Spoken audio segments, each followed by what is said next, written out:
Okay,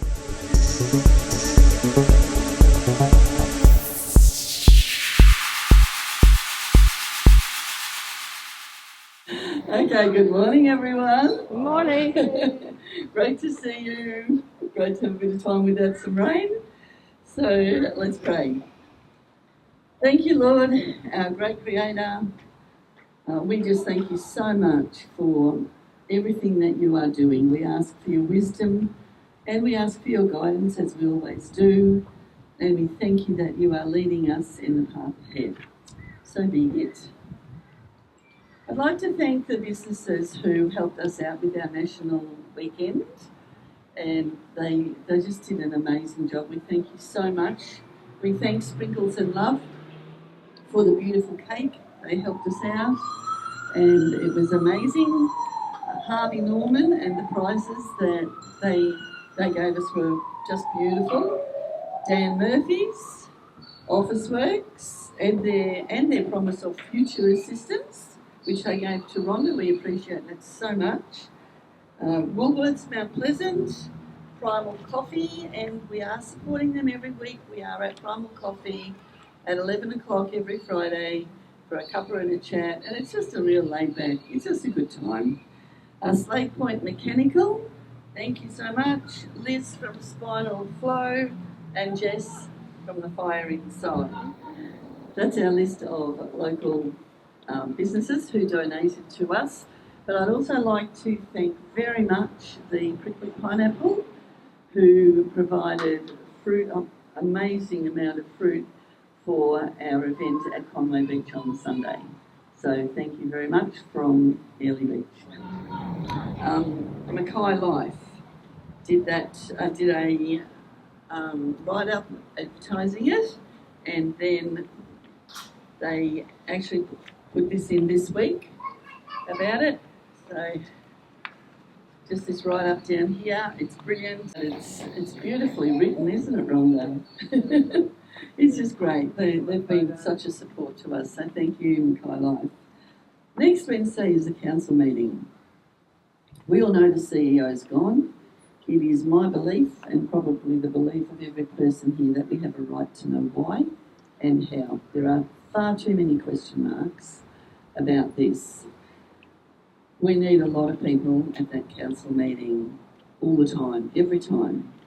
So let's meet at 9:45 in the foyer for a 10 a.m. start on Wednesday, which is the 26th. Okay, I was reading up on some information from George Christensen and Citizen Go this week on the digital ID. Citizen Go is working really, really hard, and so these are some of the things from reports that George has written.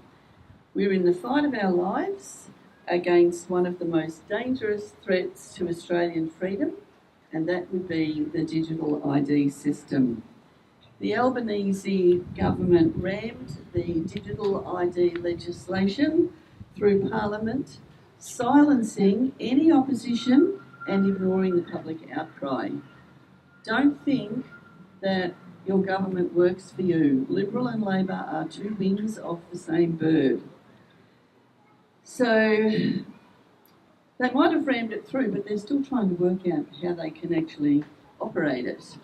So it's far from actually being active, but well, it's not far from, but it's on its way, and they're working very hard on it. But so is Citizen Go. They're very active and they're very well known to the government. They make relentless phone calls, endless letters, and they are active very much on trying to protect us. Their pressure is escalating, and they are demanding that Labor government repeal the Digital Act of 2024 in full. They are rejecting any rebranded digital ID system, and they are wanting this to be made an unshakable pre-election promise. Well, watch this space, we know what the government does. Citizen Go is targeting the marginal seats, particularly Peter Dutton's. They have sent out 10,000 flyers to people in Peter Dutton's electorate, and exposing the dangers of the digital ID and urging them to sign the petition they have put out.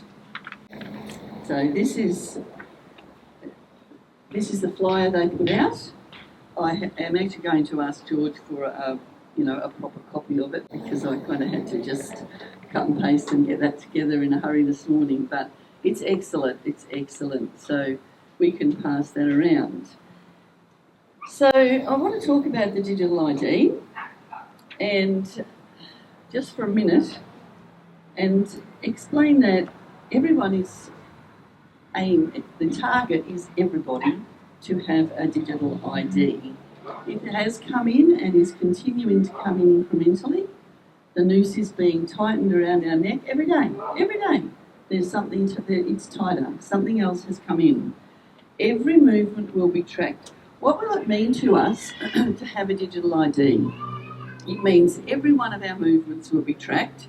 Every single cent you spend will be rewarded or punished according to what they want you to spend your money on. So, of course, there's no cash because they can't track it that way. They will control what you buy and even if you can buy it, where you go, who you see and what you do, because it is hand in hand with the Smart Cities program, which they cannot deny is coming in, because Mackay is listed on the global ICLAI website, as is probably every other council, even though I think they're continuing to deny it. It will give them total control over your medical details. Total control. They can be hacked, they can be shared, they can be stolen with no consent or knowledge of your own. If you have a My Health record, I would suggest you get rid of it. I refuse to accept it, and that would have been about 7 years ago. So you need to check whether you have a My Health record. I actually had a doctor once who said to me, it's absolutely not private. It's not private. Anyone can get into it. And I know there was a woman who went for a job. I know this personally through a family member. A woman who went for a job and was denied that job because the employer got onto her My Health record and found out she had a kidney transplant. So it is not safe. Get off it if you're on it. We will be expected to have permits for everything. It's already started. Many places you need a permit to go to the beach. Permits for everywhere you go. Microchips will be inserted into the body. We know that. It's all there for us to look at. I believe it's already started in some places. We've seen videos of people proudly lining up for their chip. If only they knew. I had an experience with the digital ID this week, selling a property, and I got a form I had to sign. It's called Live Sign. And I know last year when I did the same thing, I had a DocuSign and I just did the automatic signing on. That didn't bother me so much. This one is called Live Sign. It arrived on Thursday, and as I looked into it, I'm like, why are the lawyers sending me something not from their business, but from another place? And realised it was part of the digital ID. So I rang up the firm and I said, this Live Sign, I'm not happy with it.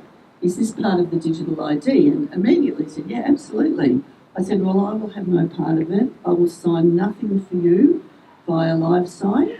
I will sign it the way I did last year, but I will not sign it with Live Sign. They had no problems with it at all. No problems. They sent me other forms which I signed and sent back. Be awake. Be awake. They come in, it's so sneaky. It is just so sneaky. A lot of people, most people probably would have just signed it and have no idea that that is part of their digital ID. So, as I say every week, coercion is not consent. Governments don't rule by force, they rule because people comply. And we must stop complying. We must stand together. And again, what can I do? Said 26 million people on this great continent of ours. Imagine if every one of those 26 million people said, I will not comply, I will not. That is the only reason these things are happening. People are compliant. We need to stand together. We have an amazing group of people here. Come on down and join us. Wake up to what's going on. We would love to see you, and thanks everybody. Thank you, Tine. Okay, good morning everybody. Just wanted to tell you a little bit of a story. We were in court the other day, and there was a case there that's worth a mention, because I was very interested in it, being an ex-commercial fisherman myself, fisher, but there was a skipper that had a boat out out offshore, and the main reef boats have, like, it's a big boat, like a 50, 30, 40, 50 footer, and then they have dories that work from the boats with fishermen in them, and they go fishing in different spots and bring the fish back to the main boat. So in this particular case, the skipper of the boat had a young doryman. He was 16 years old. It was his first trip. He'd gone out in his dory, which was a small boat, and a squall blew up. That's a storm, out of the blue. They do that. Out in the ocean, you're very vulnerable because you can't get out of it. You've just got to ride it through or try and find some shelter somewhere. But you can imagine there's not much out there when you're out in the middle of the ocean. So anyway, this squall came up, and he shut his console down so that it wouldn't get wet, and it had his GPS in it. With the GPS, all commercial boats have satellite control now, so the government know where they are at any moment in time. Even if it's parked in your backyard, they know that it's there, and if you move it, they know it's moved, and if you're fishing out there, they know where you are. And this particular young fellow tried to get to this particular reef that would give him some shelter by compass. So at the same time as using a compass, which is a manual piece of equipment, he also had the wind from the squall and the tide run affecting where his boat was going. He was on his own, and he finally got to a place, and then when it all blew over and he opened his console up, he realised he was in the green zone, which you're not allowed to go into the green zone to fish, right? It's a very big fine.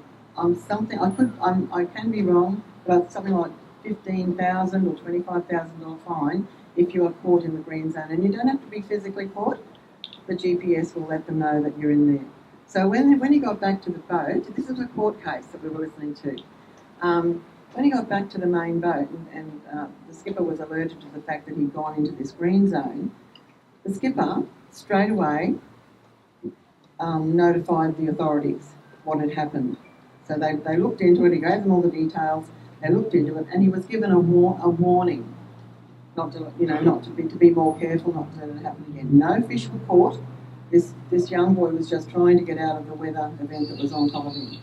So that was fine. He thought it was all done and finished with. The next thing, 6 months later or something, he got a letter in the mail to say that he was being charged with an offence of one of his dories fishing in the green zone. So then he has to go through the court process. So we sat in on this. I don't know the gentleman. I don't know who he is, what his name is. I wouldn't tell you anyway because it's personal for him. But the magistrate that he was up against was Rhonda Hardigan, and she's in Mackay here. And she listened to the skipper. He wasn't actually in the court that day. He was on by telephone, present by telephone. The solicitor for the government was there, of course, telling them, giving them evidence of what was supposed to have happened. Anyway, the skipper had the opportunity to tell the magistrate his side of the story and his version of what had happened. She listened very attentively, but then she said she had to make a penalty because it was a charge that was in the green zone and commercial fishermen. So she had to make a charge. But she made it a lesser charge for the few facts that it was a young fisherman, first time out, the squall event happened, the skipper straight away notified the authority and he pleaded guilty to it having occurred, which was all in his favour. And he got a $600 fine, which is fine. It's better than $15,000 or $25,000 fine. But your safety at sea overrides all legislation and fisheries regulations. And I can't see why that person had to be fined at all.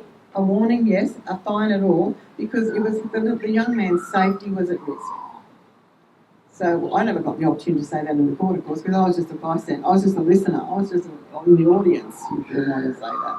But there was, Bronwyn Hartigan as a magistrate doesn't understand, and she's not the only one, she doesn't understand the full extent of what actually happened. Right? The skipper tried to tell her over the phone, and she actually said to him when she was repeating back before she gave the fine, she was repeating back what he was saying, and she said, I don't understand what a squawk is. What's a squawk? Squawk. And this is what she based her findings on, something she didn't understand, and it wasn't a squawk, it was a squall, which is a rain event, a storm, wind, rain, seas whipping up. Very dangerous situation this young man was in, and he really didn't have much experience at all of how to get himself out of it. He was lucky he survived it. If it was a bad squall, I've been there. But having said that, a lot of these magistrates and solicitors and powers that be don't listen to the right people to find out the version of events and what actually did happen and what does happen.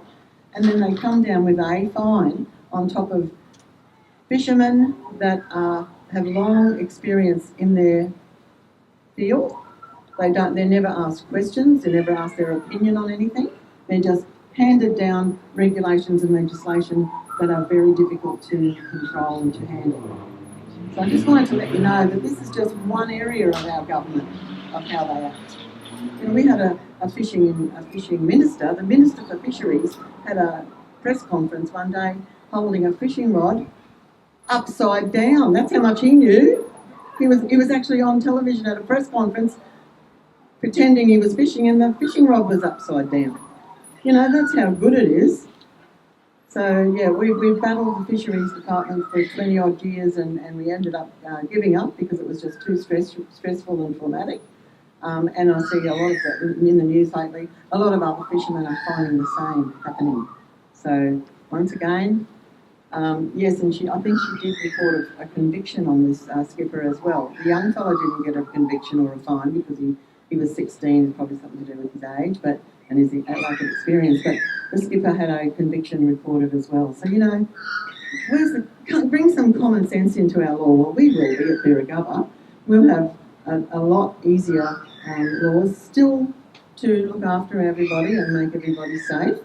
And the environment and the weather and all that sort of thing comes into play, but with a lot more common sense attached to what has to happen. Thanks.